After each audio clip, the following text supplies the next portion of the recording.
নমস্কার বন্ধুরা, কেয়াস ওয়ার্ল্ডে আপনাদের সবাইকে স্বাগত। আজকে আমি কচুরলতি রান্না করব। চিংড়ি মাছ দিয়ে কচুরলতিটা রান্না করব। কচুরলতিটা আমি সিদ্ধ বসিয়ে দিয়েছি। এটা হালকা করে সিদ্ধ করব, করে নিয়ে তারপরে, এখনও সিদ্ধ হয়নি, সিদ্ধটা হোক, হালকা করে সিদ্ধ করব। কচুরলতিটা আমার সিদ্ধ হয়ে গেছে, মানে পুরোপুরি সিদ্ধ না, এই হালকা একটু গলে গেছে, এটাই। এবার অফ করে দেবো গ্যাসটা, দিয়ে এটাকে জল ঝরাতে দেবো। এইবার জল ঝরিয়ে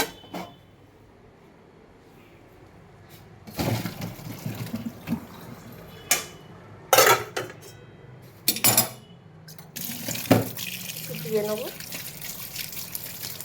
ঠান্ডা জল দিয়ে দিচ্ছি যাতে সিদ্ধটা বেশি না হয়ে যায়, একটু ঠান্ডা করে নিলাম। কচুরলতিটা রান্না করতে আমার এবার লাগবে চিংড়ি মাছ। এটা ভেজে নেবো, কষিয়ে নেবো আর কি মশলার সাথে। পেঁয়াজ, রসুন, আদা কোঁড়ানো আছে, লঙ্কা আছে, টমেটো আছে, আর লতিটা তো সিদ্ধ করে রেখেছি। তেলটা গরম হয়ে গেছে, আমি কালো জিরাটা ফোড়ন দিয়ে দিলাম। কালো জিরাটা একটু ভাজা ভাজা হোক। ভাজা ভাজা হয়ে গেছে কালো জিরে, বেশি সময় লাগে না কালো জিরে ভাজতে। পেঁয়াজটা দিয়ে দিলাম।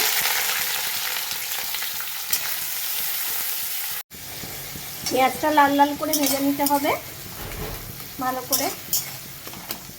পেঁয়াজটা আমার লাল লাল করে ভাজা হয়ে গেছে। আমি আদা রসুন বাটা, লঙ্কা, কাঁচা লঙ্কা আর টমেটো, ওগুলো আমি সব দিয়ে দিলাম।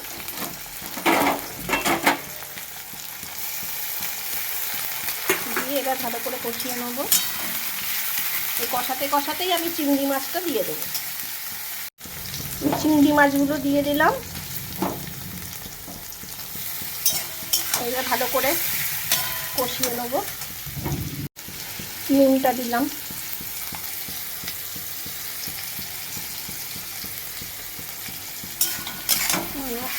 কষাতে একটু সময় লাগবে।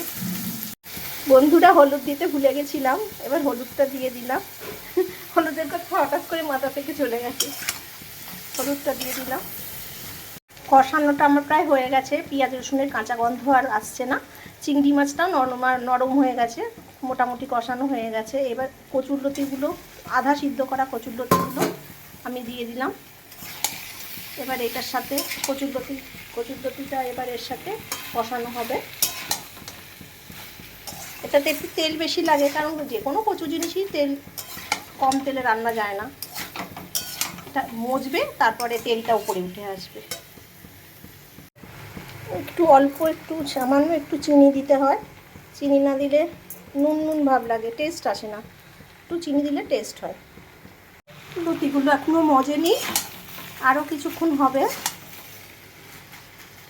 কিছুক্ষণ হলে লতিগুলো মজে গেলে হয়ে যাবে।